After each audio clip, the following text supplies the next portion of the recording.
This is our cold water pressure in the kitchen. This is where I fill up water for storage. Those are the things we have to fill up to flush the toilets. So you can see the sediment from the data center. Wow, and that's just from the water coming out of your faucet. Yeah. And this is what's in all the pipes. Just the well itself is probably 20,000, and that's not counting any of the All faucets. the replacement Yeah. of the fixtures and That's faucets just and the way. toilets and the lines that come underneath the house. It's overwhelming because you really feel like you are up against this huge wall that you can't penetrate. There's nothing that you can do, and they don't care. I'm here in Mansfield, Georgia, driving by Meta's new 2 million square foot data center facility. Facilities like this are being used to power things like ChatGPT and other AI tools that are becoming integrated into our daily life. Data centers, going to be a very hot item. This entire supercomputer is built to power Grok. We see data centers as the most exciting asset class. Meta is building a 2 gigawatt plus data center that is so large it would cover a significant part of Manhattan. But data centers come with big costs, from light and noise pollution to the environmental impacts, to the potential rising costs of energy bills. These facilities put extraordinary demand on the power grid and require entirely new infrastructure. Oh my God. They should be responsible for that, not us. Search the internet for profits that Meta has made, Amazon, Microsoft. They can afford to pay for their own generation. We came to Georgia to ask two questions. What's the true cost of the AI revolution, and who should be paying for it? Your house is here, and the data center's right there. It's less than 400 yards. Beverly and Jeff Morris bought their home an hour's drive from downtown Atlanta in 2016, but their roots in the community run much deeper. Being in the country has always just been my peace and my therapy. When we found this place, we decided that this was it. It was perfect. I was actually raised probably 5 miles from here. It felt like coming home. The data center that's now the Morris' next door neighbor happens to be owned by Meta, the company you know for Facebook and Instagram, but has also been breaking into artificial intelligence. They started construction on this data center campus in 2018. Definitely changed everything. They destroyed the environment, taking down all the trees across the road. Beautiful pines, beautiful forest. The light pollution is, We don't have to have a night light in the house. You can walk around the house at night and see everything. It's that bright. this is a video of the dust from Facebook where the construction was. This is what it looks like right now. Out my front door. The wind blowing in all of this stuff from across the construction, across the road. This is all from Meta. Yeah, I was standing on my front porch. I think eventually that affected our well water. We're on a well here, and we started having issues with our well in 2018. I have to replace the hot water heater. I've replaced 2 washing machines and a dishwasher because of the sediment that's coming in. A lot of what the Morrises are facing is from the polluting effects of this massive construction, but that's only one part of the story. There are serious costs to communities once data centers are operational too. To explain that, we have to back up for a second. I wouldn't blame you if you were asking yourself, what the heck is a data center anyway? Their origins date back to early, clunky supercomputers or mainframes in the 1950s and 60s. And then in the 90s, with the birth of the internet, the modern data center was born as a way for internet providers to connect businesses and the world to the web. In the 2010s, data centers became larger as they became critical to new cloud storage. To the cloud. With the cloud, we share a sync folder that allows us to all work on the same documents. Everything from your pet photos to entire workplaces to files for video streaming, like this video you're watching right now. We're in the cloud. Today, we are in the midst of a tectonic shift in processing needs, as large as the birth of the internet. Artificial intelligence. A transformational moment for data center demand. But the thing is, AI processing demands are much larger. One report showed that a Google search using a ChatGPT-like AI feature used 30 times as much power as a normal Google search. In the next 3 years, data center use of electricity is expected to double or even triple. And the state of Georgia has the fastest data center growth in the entire country. The two biggest reasons data centers come to Georgia are that electricity rates for industrials, which is the class that they're in, are 42% below the national average. And the second biggest one are data center tax breaks. They received over $180 million in tax breaks last year. The week we were in Georgia, a showdown was happening at the state capitol over 2 bills tied to data centers. Senator Hofstadter had proposed 2 different bills, and one of them was SB 34, which was the data centers bill, to move the burden of the operational costs of data centers from ratepayers to the data centers themselves. And what is SB 94? That is the Consumer Utility Council, a legal advocate for ratepayers and small businesses. Bills like these are the result of mounting residential anger and the work of dedicated advocates across the state, like Diana Dietz, who lives 50 miles away from the Capitol in Fayette County.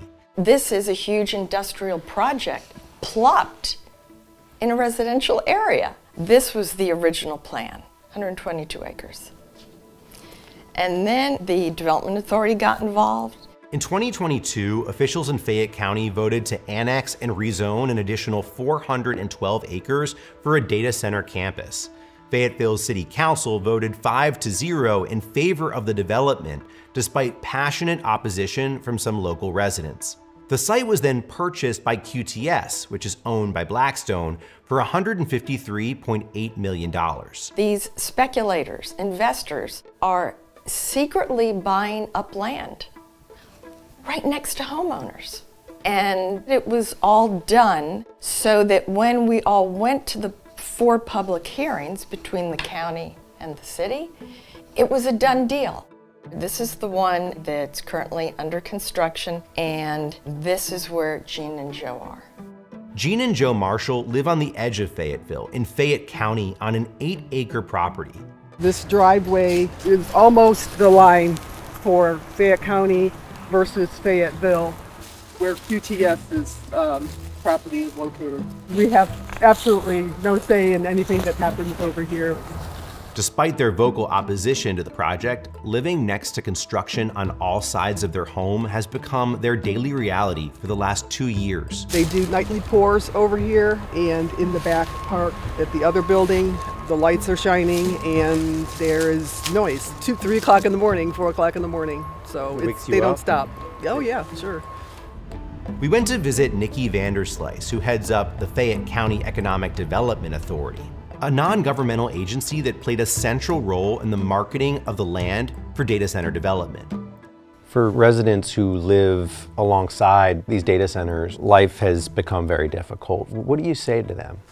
Well, I say to them that there's a couple of things. One, we were very transparent. The Development Authority was very open about attracting a data center, and there wasn't any resistance until it came to their property specifically. Vanderslice says data centers are good for the community, even if some don't see the benefits yet.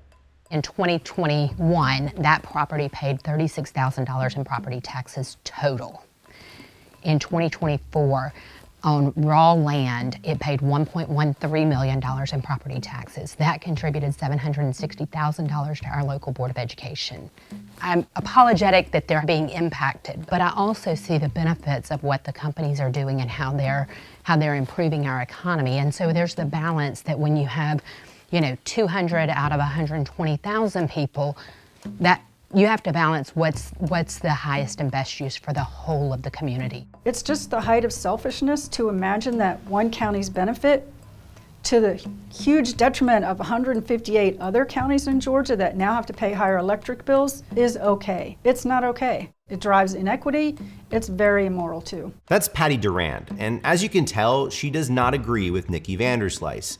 Patty is a longtime consumer advocate and expert on energy policy who's been raising the alarm about rising costs of electricity related to data centers. Are data centers going to drive up energy costs for residents across the state?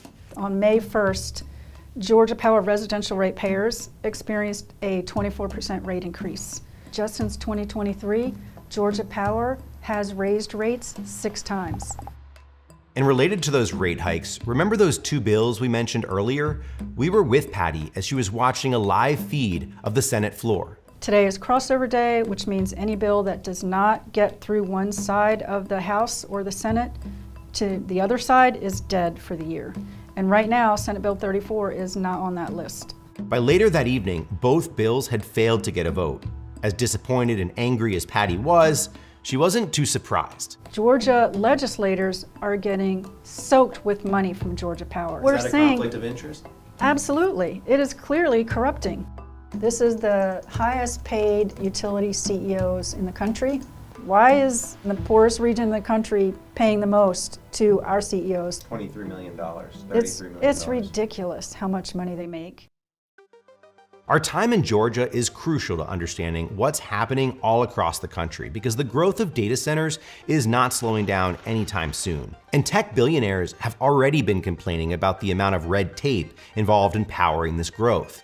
Getting energy permitted is like a very heavily regulated government function. And if you're talking about building large new power plants or large build outs, that is just a heavily regulated thing. The regulatory body in question is the Federal Energy Regulatory Commission, also known as FERC, an independent and historically nonpartisan agency that regulates interstate transmission of electricity, natural gas, and oil.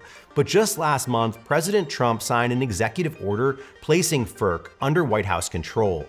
And he's been boasting about his ability to fast-track new projects. We're going to get very rapid approvals in the United States. Like with the AI plans, under emergency declaration, I can get the approvals done myself without having to go through years of waiting. With this alliance between the federal government, Silicon Valley, and utility monopolies, who's looking out for regular Americans like the Morrises? During the peak season, our electric bill was maybe $250. Yeah. And now it's probably $400. Your electricity bill has doubled. Wow. It's been a struggle.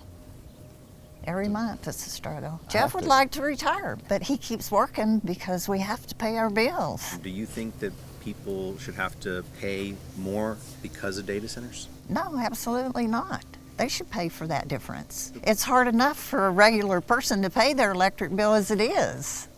I don't think that's right at all.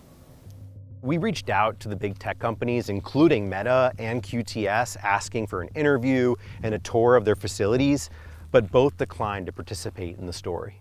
Duran says despite the bill's failure, the fight will go on. A number of other states have similar bills up for debate right now. The reason I think other states should pass it, whether we do or not, is that data centers could possibly come to their state next. There needs to be legislation to protect them because by all accounts, data center growth is going to be very fast.